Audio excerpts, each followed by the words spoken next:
چې د چا بچي هغه خدای مکه بد عمل دي مور او پلار نه تپوس وکړه چې دا څومره خفه دي زمونږ یو خپل رشتہ دار مو او ډېره لویه عهدې وه او ډېرې پیسې او مال دولت خو د بچو د لاسه چې د هغوی صحیح تربیت نه و شوی دومره خفا دومره خفګان چې بس دا خفګان هغه ته هاټ اټیک وشي څه چې کوم دی نو مړ شي ته به ورسره کېناستې نو د هغه بله خبره نه وه بس د هغې اولاد چې کوم دی بس د هغوی به شروع شو داسې دي داسې دي داسې دي نو دغه بچي دا زمونږ دپاره د خوشحالۍ چې کوم دی نو ذریعه شي او دا زمونږ دپاره د کامیابۍ ذریعه شي دا زمونږ دپاره د عزت چې کوم دی نو ذریعه شي څوک د پلار نیکه نامه تر عرشه بوځي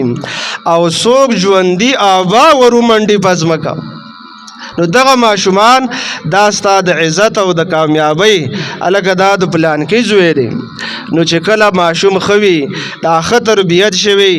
نو دی مور او پلار بیا په فخر باندې وایي دا چې کوم دی لکه زما زوی دی